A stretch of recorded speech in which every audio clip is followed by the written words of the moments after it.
Breaking news చూస్తున్నాం. మాజీ మంత్రి వైఎస్ వివేకానందరెడ్డి హత్య కేసులో తనపై నిరాధార ఆరోపణలు చేసిన ముఖ్యమంత్రి చంద్రబాబు నాయుడుపై న్యాయ పోరాటానికి సిఐ జోగి శంకరయ్య ఉపక్రమించారు.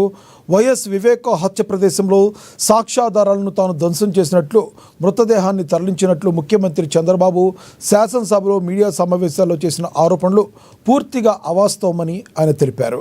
ఈ కేసు దర్యాప్తు చేస్తున్న సిబిఐ కూడా తనను సాక్షిగా మాత్రమే పేర్కొంది కానీ నిందితుడిగా కాదనే విషయాన్ని ఆయన ప్రస్తావించారు.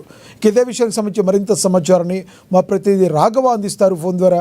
రాఘవ, చెప్పండి, అసలు శంకరయ్య ఏం చెప్పారు? అసలు ఎందుకు చంద్రబాబు నాయుడు ఆరోపణలు చేయాల్సి వచ్చింది?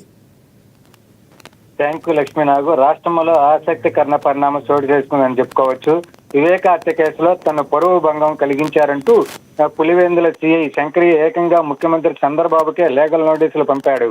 అయితే ఆ నోటీసులో వివేక హత్య కేసులో తన వ్యక్తిగత ప్రతిష్టకు భంగం కలిగించేలా చంద్రబాబు పలు మార్లు తప్పుడు ప్రకటనలు చేశారని కూడా ఆరోపించారు. అయితే దీంతో ఆయన తరపున న్యాయవాది జి ధర్నేశ్వర్ రెడ్డి ద్వారా ఈ నెల 18న సీఎం చంద్రబాబు లీగల్ నోటీసులు అందిన విషయం ఆలోచనలను వెలుగులోకి వచ్చిందని చెప్పుకోవచ్చు. అయితే వివేక హత్య కేసులో తనపై చేసిన నిరాధార ఆరోపణలకు గాను అసెంబ్లీలో సీఎం చంద్రబాబు తనకు తన బహిరంగ క్షమాపణలు చెప్పాలని, పరువు ప్రతిష్టకు భంగం కలిగించినందుకు గాను 1.45 కోట్ల నష్టపరిహారం చెల్లించాలని కూడా శంకరయ్య లీగల్ నోటీసులో కూడా ప్రస్తావించినట్టు కూడా తెలుస్తుంది.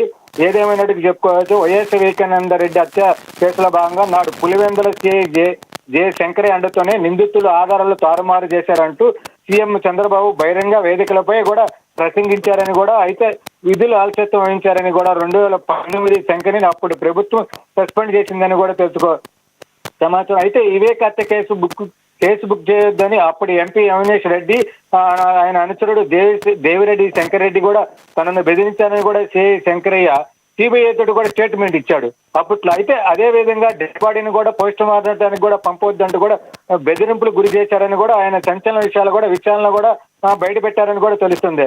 అయితే ఈ నేపథ్యంలోనే వారం రోజుల వ్యవధిలోనే శంకరయ్యపై కూడా జగన్ సర్కార్ కూడా సస్పెన్స్ ఎత్తివేసింది. అంటే కేసులో కీలకంగా నిందితులు ప్రభావితం చేయడం వల్లే శంకరయ్య మాట మార్చారంటూ కూడా సిబిఐ అధికారులు కూడా కోర్టుకు కూడా విన్నవించారు. అంటే గతంలో కూడా అంటే ఈ క్రమంలోనే తాజాగా సీఎం చంద్రబాబుకు సిఐ శంకరయ్య లీగల్ నోటించాడంటూ కూడా ఇప్పుడు ఇవాళ రాజకీయాల్లో కూడా హాట్ టాపిక్ ఏందని చెప్పుకోవచ్చు.